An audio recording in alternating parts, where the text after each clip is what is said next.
అరే మామ, మనం ఎలాగో లేట్ వచ్చాం. మనం ఎంత నిల్చున్నా మేడం అటెండ్ చేయదు. ఆ మాత్రం దానికి ఎందుకు రైలు నిల్చో. మరేం చేద్దాంరా? బయటకు వదంపా. చలో పా.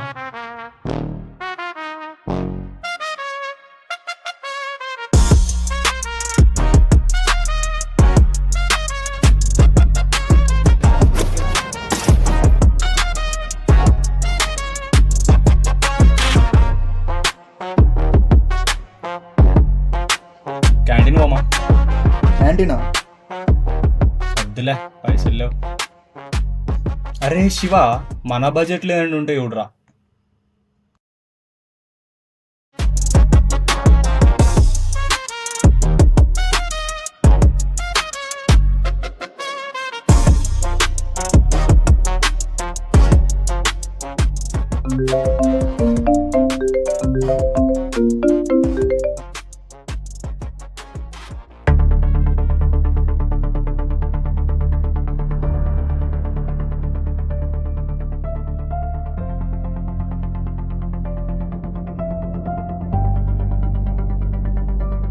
అరే ఏమైందిరా?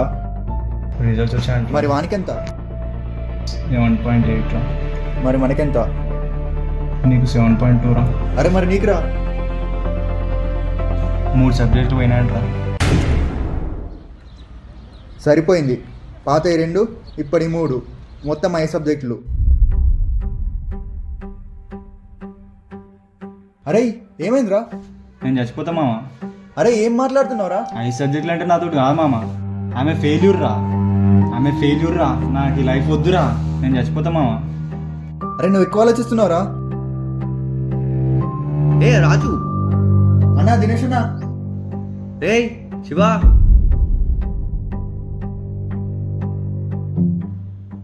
రే అర్జున్, శివ ఏం చేస్తున్నారా ఇడా? ఏం లేదన్నా, బంకొట్టి వచ్చినాం. అవునా? ఏం చదవదు మరి? ఇప్పుడే రిజల్ట్స్ వచ్చినాయి అన్న. ఆ 3 సబ్జెక్టులు పోయినాయి అన్న, సస్తా అంటుండు. ఏం కాతీరా, రాసుకునేవు. అసలు కనిపిస్తలేవేందన్నా? వస్తలేనురా కాలేజ్కి. ఎందుకన్నా? ఏం చెప్పాలరా, ఇంట్లో సమస్యలు, పిల్ల, సబ్జెక్టులు. ఎందుకు ఏమైందన్నా? ఏమైందంటే ఏం చెప్పాలరా, ఉన్న పైసలన్నీ మా అయ్య తావుడికి అప్పులకు కట్టాల్సిన వడ్డీలకే పోతున్నాయి. మా అయ్య నాకు పైసలు కొట్టి దగ్గర 8 నెలలు అవుతుంది. ఏదో చిన్న చిన్న పనులు చేసుకొని బతుకుతున్నా. మరి అక్క వదిలేసిందిరా. మనసులో ఎన్ని పెట్టుకుని ఇలా నవ్వుతూ ఎలా ఉంటున్నావు అన్నా?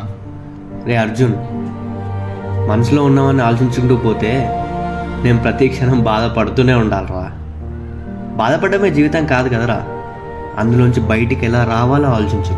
చావడం ఒక సొల్యూషన్ కాదు, పిరికితనం. నువ్వు ఇప్పుడు ఆ సబ్జెక్టులు పాస్ అయ్యి చూపి, నిన్ను చూసి నవ్విన వాళ్ళే వారెవ్వా అంటారు. ఎవరికి ఉండవరా బ్యాక్లాగ్స్? 100లో 90% మందికి ఉంటాయి బ్యాక్లాగ్స్. రే, లైఫ్ నీకు ఎన్ని ఛాన్సెస్ ఇస్తావో నాకు తెలియదు, కానీ కాలేజ్ మాత్రం నీకు చాలా ఛాన్సెస్ ఇస్తుంది. అదే సప్లీ. అర్థమైందా? ఎక్కువ ఆలోచించకు, కాలేజ్ లైఫ్ని ఎంజాయ్ చేయి. అలా అని మొత్తం ఎంజాయ్ చేయకు, కొంచెం అంతా చదువుకో, సరేనా? అరే టైం అవుతుంది, పోదాం పరా. పోదామా? సరేరా, పోయేస్తాం మరి. అన్న ఎక్కడికే? సప్లీ ఎగ్జామ్కి రా. అన్నా నీకెన్ని బ్యాక్లాగ్స్ ఉన్నాయన్నా? 16.